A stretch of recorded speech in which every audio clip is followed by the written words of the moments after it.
Hi, Mr. John Estes. What brings you in today? Well, I went to court last week, was trying to see my kids, and the judge said that I needed to go to counseling. And so I'm here going to counseling. Okay. Why do you think the judge would want to send you to counseling? What's the reason for that? My ex wife went to court and told him that I like to drink all the time, that I have a problem drinking. And I don't really know if I do or don't. She thinks I do. That's why she divorced me. And I really don't have an interest in quitting drinking. But the court decided that I should come and talk to you. But I care about seeing my daughters, so I thought it might be a good idea to come in instead of ignoring what the judge asked me to do. Right.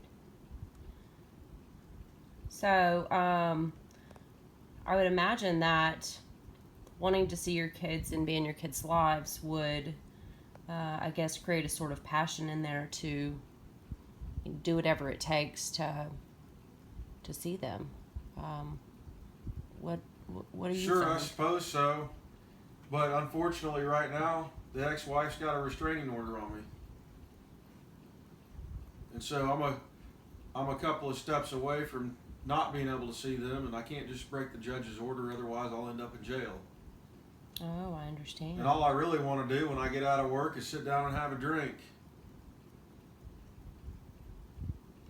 Um, on your on a scale from 1 to 10, um, what do you think? What would you place as far as the importance on seeing your children? A 10, obviously. Okay, I understand. Now, on a scale of 1 to 10, when you come home in the evenings, how important is it for you to pick up a drink? It depends. It depends on what my kids need from me that day. I'm going to put their needs before the drink. Okay. But you see, my ex-wife, she's hyper religious. So she thinks any drinking makes you an alcoholic. Okay.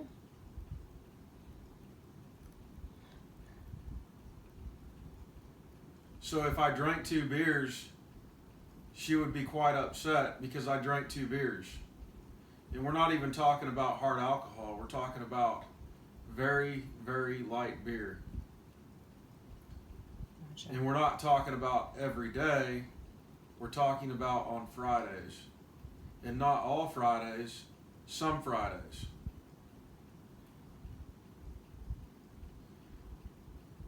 Okay. So So, what has happened is, because I drink on some Fridays, her pastor told her that any drinking in the house shouldn't be allowed.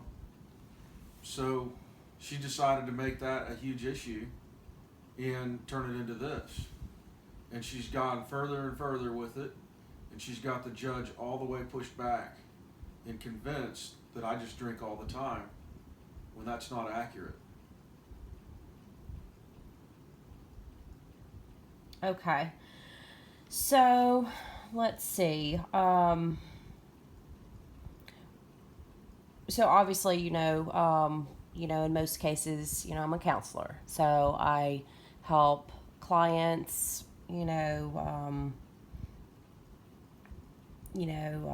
fight the addiction, any addiction that they may have, and kind of guide them on the steps of to recovery.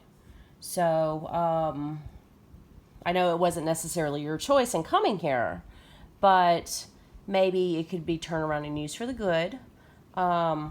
And maybe we can move forward down the conversation of talking about alcohol use as it relates to the importance you've placed on spending time Well, with I the don't see kids. how And any of this has turned out good. what do you mean? So she makes an accusation, gets the judge to agree to her take on it. She gets to say anything she wants, make any accusation she wants, and I end up in court answering to what I would not coin as an addiction, but just a, hey, I worked hard all week on in every other third or second Friday night. I want to sit down and have a couple of beers and tip them back. I would call that normal. Okay. Well, let's try this. Let's see if there is a way we can kind of set a goal that would be within your ability. I think we should just track what I'm already doing. Okay. Say this is how often he drinks. Okay. I'm not looking to change anything.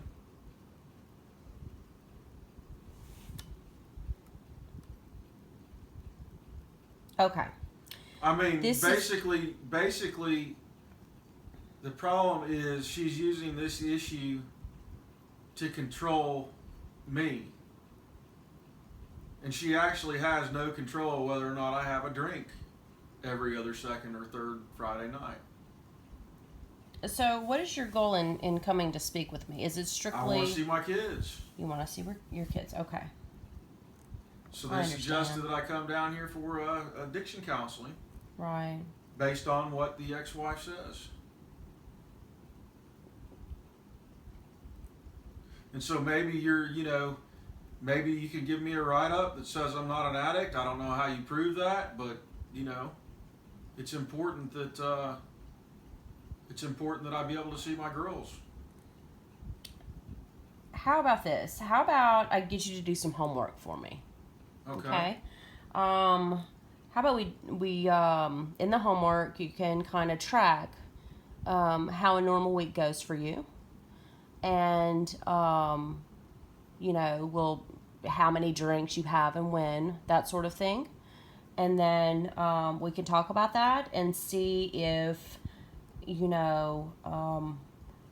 the decision to do that, how it impacts you and your family and you being with those girls? Well, there's not going to be anybody with me. I've got she filed a restraining order on me. But that could change. Perhaps. That could change based on, any changes that you make. It could, it could change her decision, or change her mind. Her mind doesn't matter at this point. All that matters is what the judge decides. Well, if being with... She gave up that choice when she decided to make an issue of this. She's given her pastor all the authority in my life.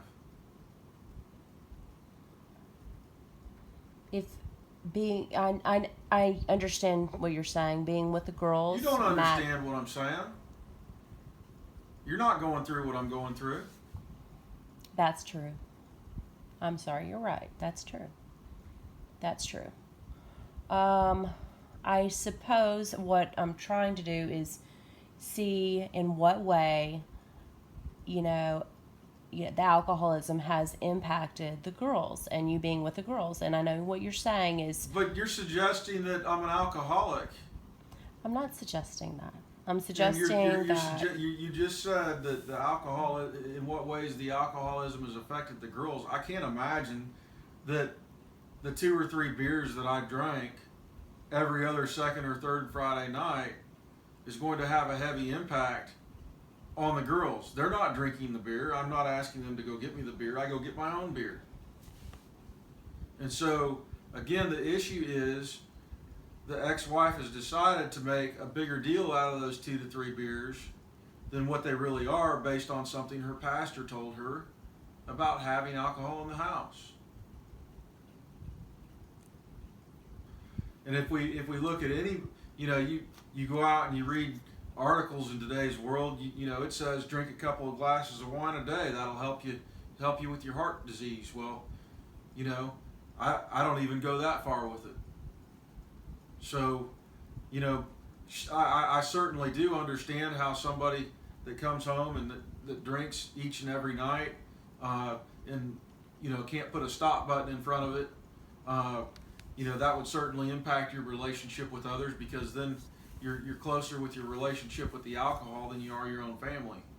But what I do not understand how to do is, the burden of proof is now on me based on what the ex-wife said to prove I'm not an alcoholic.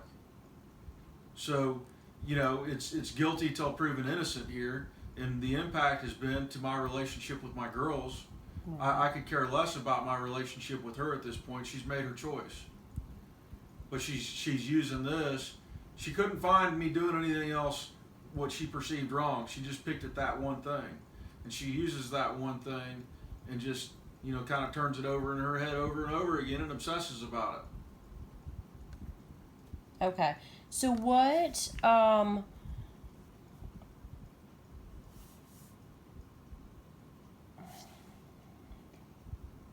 So I guess my goal, I can do as you suggest. I can write down each and every day, but you're going to have blank mostly nothing for 2 weeks, and then you'll get down to about the 20th day, and I'll have 2-3 beers that night, and then I'll start that process all over again.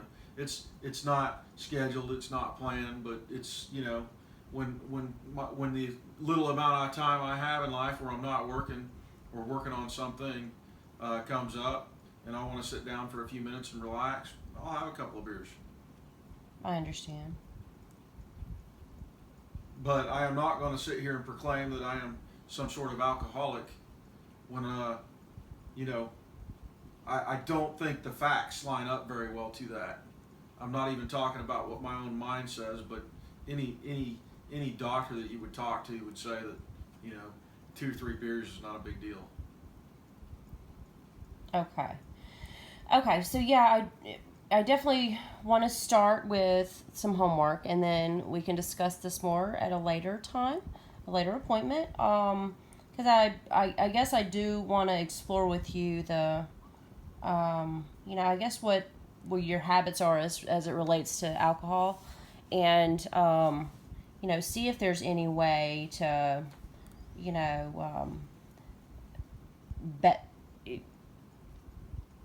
take a look at things and assess whether or not it's impacting you being with the kids, your ability to be with the kids, based on your wife's misconception even. Sure, it's had an impact. But not in the ways that you would expect. I mean, if we're making assumptions, then one can assume that most people that come into your office that do have an alcohol problem sit there and stare and talk at their bottle. Well, I don't really think of drinking a beer that way. I'm not in love with alcohol. Okay, yeah, that's good. I'm in love with my daughters. Right. But I also do not see anything wrong with having 2 or 3 beers every second or third Friday night. I understand what you're saying. I understand. So how do I resolve this? I mean, you're not going to make the decision, but your recommendation back to the judge, based on track. I don't even know how you track this. It's one of those things where somebody's leveled an accusation that's hard to prove. The only thing I can think of at this point is one to track over a period of time. Through, I guess, your homework. They are not going to take my word for it. If they were taking my word for it, I wouldn't be in your office today. Okay. So I guess the thing that would help me the most is let's make a plan based on what the state needs to see as far as burden of proof. Because I'll go in every day and get my urine tested if needed to prove that I'm not drinking. But there needs to be some independent burden of proof here, or independent proof, to prove that that is not the case. I don't need a 12-step program or anything like that. It's not going to be some struggle for me not to drink today. I already don't drink today. Again, it's like every second or third Friday night. Right. So, what, I don't know. Maybe you can get with the clerk's office and talk to them and see what it is they need. Okay. That would help me out a lot. And, of course, I'm willing to pay for your time. I know these services aren't for free. but It's not a problem, Mr. Estes. I don't want to create a long-term relationship where I come in here to tell you that, you know, for $150 a week, you know, for 12 weeks that, hey, I don't drink. I'm just paying you $150 a week to say I don't drink very much at all. Yeah. And I'm not just going to stop drinking every second or third Friday night just because, you know, somebody who has a very judgmental outlook on life anyway has decided to create an issue out of thin air and then use it to take complete control of my children. Okay. I understand what Is you're there saying. anything you can help me out with? Yes, I do understand what you're saying. And what we can do, you know, like I said, through that homework, I guess, you know, we can start there, and then we can, you know, see if there are other ways to prove back to the judge that you're not truly an alcoholic. And also, maybe we can take a look and examine if there are any things that are occurring that, you know, may be impacting your relationship with the girls or your ability to see the girls.